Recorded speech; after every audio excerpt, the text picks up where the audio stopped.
Hello and welcome to this conversation on our online interview series, CBGA FTC Dialogues on Global Financial Transparency. Today we have with us Alex Cobham of Tax Justice Network UK on international tax cooperation, the role of the United Nations and the OECD. Alex Cobham is an economist and chief executive of the Tax Justice Network. He is also a founding member of the steering committee of the Independent Commission for the Reform of International Corporate Taxation and of the Technical Advisory Group for the Fair Tax Mark. His work focuses on illicit financial flows, effective taxation for development and inequality. He has been a researcher at the University of Oxford, Christian Aid, Save the Children, and the Center for Global Development, and has consulted widely, including for UN Conference on Trade and Development, the UN Economic Commission for Africa, DFID, and the World Bank. He recently published two books, The Uncounted, and the second being Estimating Illicit Financial Flows, a critical guide to data methodologies and findings with Peter Jansky. His new book, What Do We Know About Tax Justice and What Should We Do About It, will be released by Sage Publishing at the end of this year. So, welcome, Alex. My first question to you is that there have been a lot of developments in the international tax arena in the recent years. Can you share some highlights with us? And what are some of the most pressing issues? And also, what is the role of the UN and the OECD in all of this? Thanks, Sarah. That's a great question. It's a very big question. So let me try and kind of break down a little bit, I guess, where things have come from and where we are now. So, you know, this year happens to be the 20th anniversary of the Tax Justice Network, and we can kind of think about the first 10 years and the second 10 years as being quite different periods. If the first 10 years was about the movement expanding and building and cohering and coming together and kind of setting some of the narratives and the key policy aims. The second 10 years, really since 2013, has been about, in some ways, quite rapid progress, but at the same time, a very frustrating period because everything that's moved forward has been held back or distorted in some way. And that's really about this OECD and UN dynamic. So that if we think of 2013, this was a time when the OECD, this group of rich countries that had set tax rules since it was set up in 1960, when for the first time it really looked at doing a major overhaul of the tax rules for major multinational companies. And that's because, in a sense, its member countries, the rich countries, really had some pretty severe fiscal issues at that time, and their publics were very angry about the idea that they were having to cut public services, while at the same time it looked like multinational companies weren't paying their fair share of taxes. Now, that's a problem that we and others had been drawing attention to for a long time by then. But somehow it was only really the countries across the G77 group that were, fully aware of those problems. It was so really in 2013, the OECD countries kind of joined that global consensus and said, yeah, the tax rules are not working. And then, we had the beginning of this process at the OECD to try and fix things. The problem is that the OECD includes a great many countries that benefit one way or another from international tax abuse. Countries like the Netherlands or Ireland or Luxembourg that are, important corporate tax havens, but also countries like the United States or France that perhaps mistakenly, almost certainly mistakenly, but seem to think that if they can protect their multinational companies from being fairly taxed elsewhere, that's a good thing. And so the OECD is not a great place, actually, to try and get progress on these issues. And it has a major defect, which is that its decision-making is really set up to be done privately and by consensus. So there are never votes, and there's never any public information about which countries pushed which way. And that means the entire thing lacks any kind of accountability, I guess. So where we've got to really is this. the OECD has, after 10 years, has finally brought forward, or is about to finish bringing forward, what it's calling the two-pillar proposal. Now, in theory, these pillars are quite exciting, certainly in the original ambition. The first pillar, pillar one, looks at profit shifting. And there were different proposals for this, but in effect, what it's saying is that we need to make sure that profits are taxed in the place where multinationals have their real economic activity. So in the full proposal put forward by the G24 group of developing countries that have now become part of the OECD's inclusive framework, which is an effort to bring in countries outside the OECD itself. The G24 proposal would have taken all of the profits of all multinationals and apportioned them for tax purposes to the countries where the real activity took place. So let's say if 10% of a multinational's sales and 10% of its employment was in India, then 10% of its profits would have been available to India to tax at their chosen tax rate. Now, at a stroke, that approach really just puts a line through all of the profit shifting, which we know costs, well, in our estimate, something more than $300 billion a year globally in lost revenues. So by forcing profits to be declared and taxed in the place where the real activity is, you can no longer strip them out into tax havens and pretend that the profits arose in the Netherlands or in the Cayman Islands, for example. So that was pillar one, originally potentially very ambitious. Pillar two is a global minimum tax, and that's saying regardless of any profit shifting you do, you would have to pay. Originally, it was going to be 25% or 28%, and then it became 21%, and now 15%, and actually with quite large carve-outs. So in fact, you can get to a position where you might pay less than 10%, and it would still be considered compliant. But still, that's better than zero, right? So if the incentive to shift profits has been reduced because you can't ever get to a zero rate, you can only get to about 10, then that should be a good thing too. So these two pillars, if they worked, and they don't, but if they did, if they worked, one of them would pretty much make profit shifting impossible, and the other would really reduce the incentives for profit shifting by just raising the minimum rate that you could get to. Unfortunately, that's not where we've landed.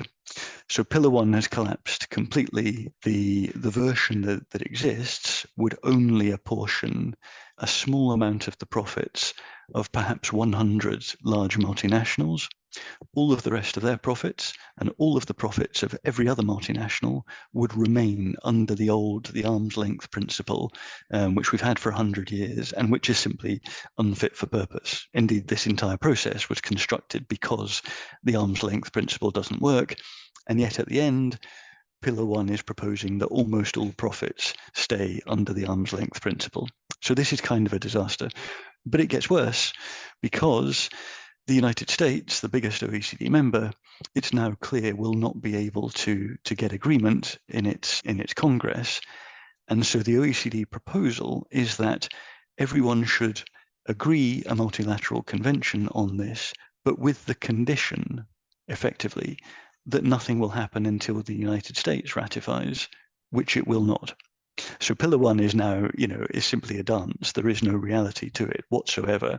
If it happened, it would be very small, but it won't happen. So that's gone. All of this work, and it's gone. Pillar two, meanwhile, as I say, the rate has been negotiated down and down and down. And then they've introduced a new measure called the qualified minimum domestic top-up tax. Now, this effectively means, in practice, that corporate tax havens have a simple way to make sure that they raise some revenues, but more importantly, that they don't create the possibility for anybody else to take those revenues. So think of it this way. Let's say if Switzerland has been benefiting from profit shifting, a company operating in India with the headquarters in the United States is shifting its profits into Switzerland. All Switzerland has to do is introduce this minimum top-up tax and take perhaps 10% in practice of those profits in tax, and neither India nor the United States will be able to claim any rights to tax those profits. At the same time, Switzerland is looking at introducing measures that would effectively give money back to multinationals through a separate subsidy, and that will mean that Switzerland remains kind of as attractive for profit shifting as it is, and neither country at either end of the, neither of the countries that are suffering profit shifting will be able to challenge this. So the latest research suggests that most countries, and especially those countries that are not headquarters countries, so almost all lower income countries, will not make any significant revenues even if they introduce Pillar 2. So look, that's kind of a very long summary of a much longer process, but in effect, the OECD process has largely failed. We think the European Union and a few others will introduce the minimum tax. Probably nobody will ever introduce Pillar 1, and the overall effect will be very small. And that's why we've really seen an increasing focus on the United Nations. Since 2015, the UN has had a global agreement in the Sustainable Development Goals that countries will increase their cooperation in order to reduce the tax losses that everyone suffers. But so far, nothing has actually moved on that. There's been a lot of resistance from OECD members to moving anything into the United Nations. And it's only this year, really, that things have started to move. But I think we'll come on to that. So just to finish where we are in a sense, we've had the OECD dominating the setting of tax rules really since it was set up in 1960, and especially over the last 10 years.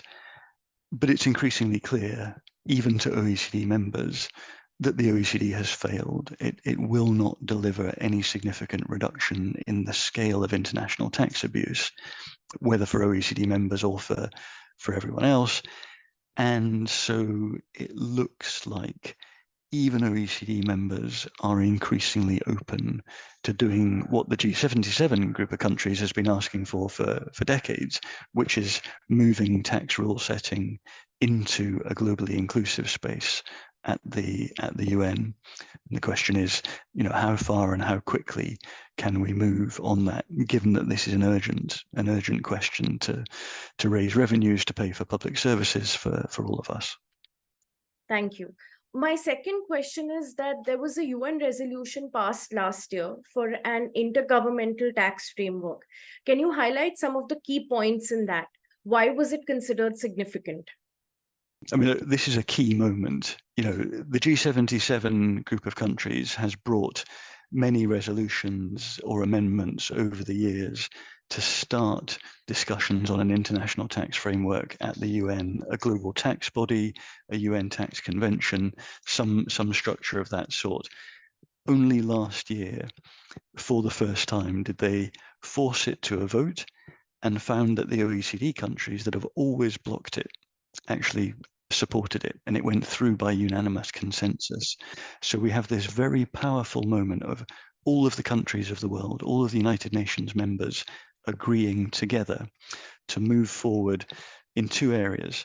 Firstly, to begin intergovernmental discussions about what the international tax framework at the UN could look like. And secondly, they agreed that the Secretary General, Antonio Guterres, should provide a report looking at the options. He's now done that. The report was published last month, and the debate at the General Assembly about that report was held literally yesterday on the 20th of September. So we've now got this position where the Secretary General's report identifies three options, but really there's only one option with a couple of variations. That central option is to negotiate a framework convention on tax. Now that would do two things. It would create a place, a forum, a body where tax rules could be negotiated in a globally inclusive setting under UN auspices with the kind of transparency and broadly democratic process that the United Nations brings. So a complete break from the old rich countries club at the OECD. And secondly, the negotiation of the convention could also create individual protocols that would set rules and standards in key areas, again, on a globally inclusive basis. Now, the other two options the Secretary General put forward, one would really have been effectively just allowing some protocols, no creation of a convention body, and the other would have been just creating a space to discuss, but no binding protocols. So option two, the framework convention, is sort of giving you everything. And the idea is that, and certainly what we heard yesterday in the debate, really a bit of a consensus around option two.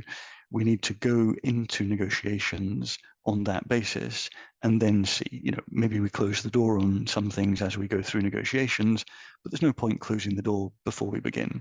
So option two, and what we expect now is that the G77, or perhaps the Africa group that has led on this process, will bring forward a resolution to be negotiated in the next couple of months to start formal negotiations around option two, to set up an intergovernmental working group to lead on that process. And that's when we'll really start to see things moving. Thank you. And my next question is, why is it important to have a UN tax convention as opposed to one by any other multilateral agency? It really is, it sounds perhaps quite sort of abstract, but it's really fundamental that we establish a UN tax convention, and there really isn't anywhere else that this could happen successfully. And the reason for that is kind of the experience that we've had over the last, many decades, but particularly the last decade with the OECD. That's told us everything we ever need to know about what happens if you don't set this kind of rulemaking within a globally inclusive and transparent setting. To go back a little bit, we estimate that global tax losses to tax abuse by multinational companies and by individuals hiding assets offshore comes to something like $480 billion a year, so $500 billion, right? And that's, in a sense, the tip of the iceberg, because if you could actually tax that stuff effectively, you wouldn't have nearly so much pressure to lower your tax rates. So the actual revenue gains could be, in estimates from the International Monetary Fund and not just Tax Justice Network, could be several times higher. So we're looking at perhaps $1 or $2 trillion a year of revenues. So very significant sums of money to deliver on the kind of public spending and strengthening our states and our societies that we all need for the kind of human well-being goals we have in mind. Okay, now the OECD has led the way really on all of this. It's been where countries have agreed the progress should take place, whether that's on the automatic exchange of information about financial accounts, so efforts to end bank secrecy, so making Switzerland tell the United Kingdom about the bank accounts in Switzerland that UK tax residents have, for example. Or if it's on country by country reporting, a really important measure to get multinationals to provide data about, for each country they operate in, what proportion of their activity is there, what proportion of their profits they declare there, how much tax they pay. These measures are kind of key transparency measures to allow us to combat tax abuse. And then you have the rule setting itself, deciding what rules multinationals will actually pay tax under. So all of this has been done at the OECD. Now, there are two ways of looking at the progress we've had. If you want a kind of an optimistic glass half full version, then it's this. When the Tax Justice Network was set up in 2003, we were calling for all of these things: automatic exchange of information, public registers of the beneficial owners of companies and other legal vehicles, so ending anonymous ownership, country by country reporting for multinationals, and getting beyond the arm's length principle, moving towards this kind of unitary taxation of multinationals, so that tax is paid in the places multinationals actually have their real activity.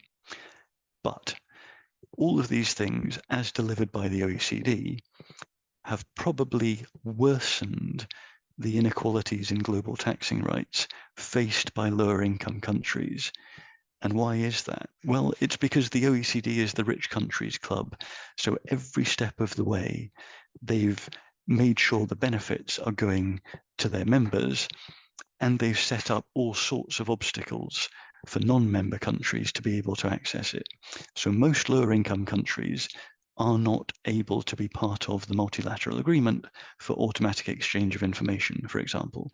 And the countries that are typically receive much less information than OECD members who are part of those processes. On the flip side, the biggest OECD member, the United States, simply refuses to take part, provides no information to anyone, and that's made the United States the top or the worst ranked jurisdiction in our financial secrecy index. And the OECD remains unable even to say that the United States is non-compliant. Right? This is a body which is unable to deal fairly with its members and unable to deal fairly with non-members. And so all the way through, we see the OECD increasingly adopting the proposals of the tax justice movement, but bringing them in such a way that it worsens the inequalities in taxing rights that we're all trying to fight. So the biggest tax losses continue to be suffered in absolute terms by OECD member countries, largely because they have the biggest economies. But if you look at the tax losses as a share of current tax revenues or as a share of public health spending, for example, it's non-member countries, it's lower income countries in the G77 who lose by far the biggest share. So the United Kingdom might lose 10 or 20% of its public health budget to this sort of tax abuse every year. But India, for example, loses more than 100%, more than its entire public health budget. And, the fact that India ends up being dealt with unfairly in the OECD process, while the the UK, I should say, sits at the head of the biggest network of tax abuse jurisdictions in the world, and the OECD does nothing about it. This kind of tells you everything you might need to know about the OECD's ability to run this sort of process in future. We can't keep banging our head against the same wall. We have to try something different. And what is something different? Well, where do we go in the world when we have a difficult problem where different countries have complex and different interests, and we need to be able to negotiate together? We go to the United Nations. That's what it was set up to do. That's why it has these processes around transparency.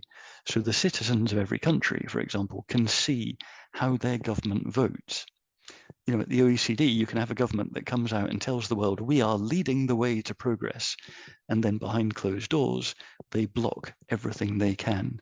And we know that happens because we hear stories from inside the OECD, but it's never public. It's never information that's available to the citizens of that country, to the people who elected that government. At the United Nations, that's completely different. Every decision that's of significance has a vote, and every vote is transparent about who supported and who objected. We have to get there with tax in the same way we've got there with climate, with trade, even at the World Trade Organization, with a whole set of other issues, because tax is fundamentally political, not technical. We pay taxes as a contribution to having an effective state. And when we pay tax, we're more likely to demand that the state be accountable to us. We can talk about all of the technical issues for as long as we like, but ultimately tax is political, and we need international tax rule setting to be transparent and accountable for that very reason. Otherwise, we're undermining our own tax systems and our own states, our own prospects for improving human well-being before we've even begun. So look, the UN tax resolution is a key moment. The UN is the only place that we should be setting tax rules. And really now we need to start negotiations on a formal basis, and as quickly as we reasonably can, get to a position where we have a UN tax body to set the rules in future. It is the only way we're ultimately going to make the progress we need against the huge scale of tax abuse that we all suffer every year. Thanks. My last question is, can you expand a little bit on what was discussed at the UN high-level dialogue on financing for development at the General Assembly? And why was this discussion significant? And also, like, just, a little bit on what is the way forward? What is the best case scenario that we're hoping for?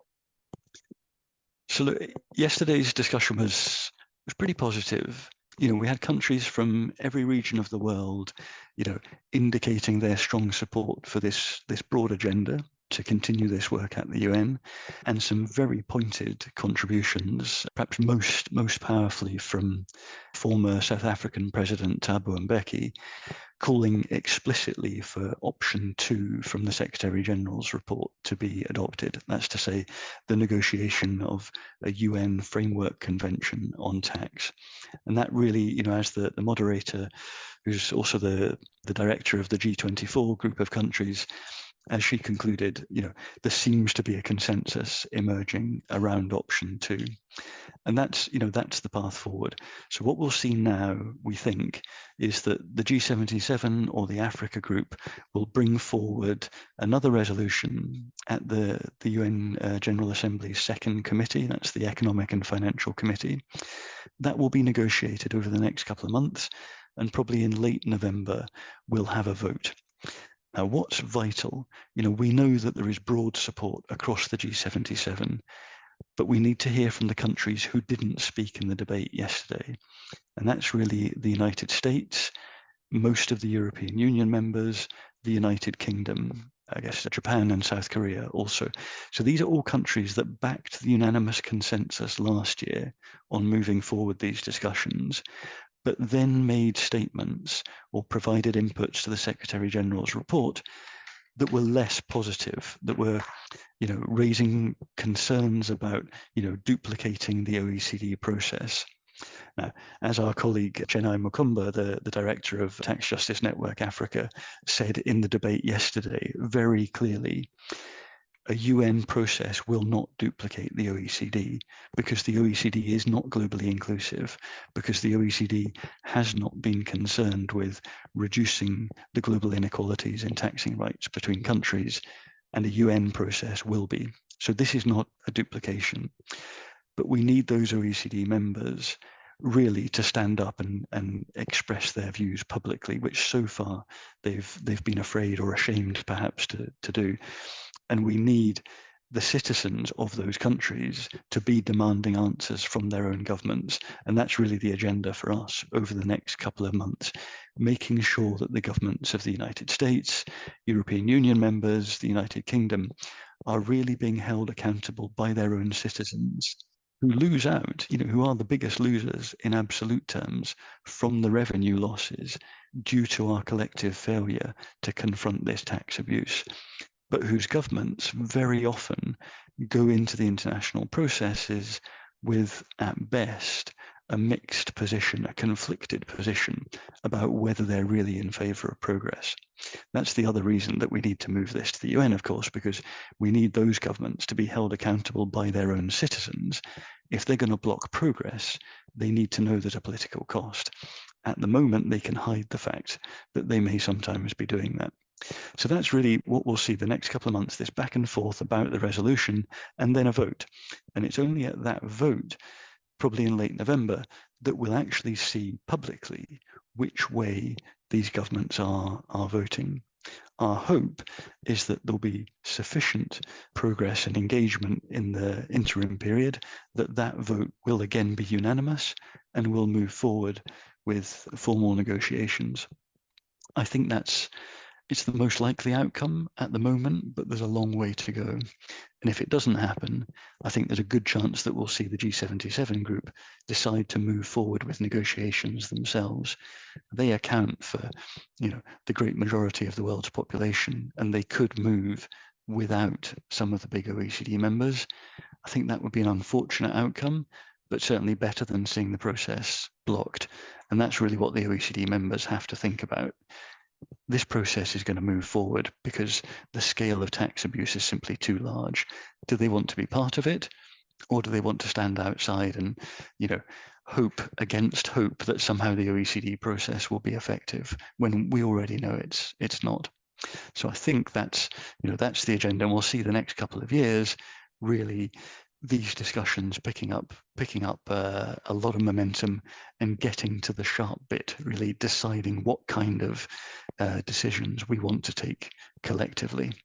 But for now, it's about getting the OECD members to engage in the process, and I hope to support the next resolution in November. Thank you. Thanks very much. And I hope that people will engage with this agenda. And if anyone has questions or anything else, you've got the Global Alliance for Tax Justice, who are leading the work on this. A lot of information on their website and on ours at taxjustice.net. We really need people to get engaged, to be talking to their governments, raising this issue.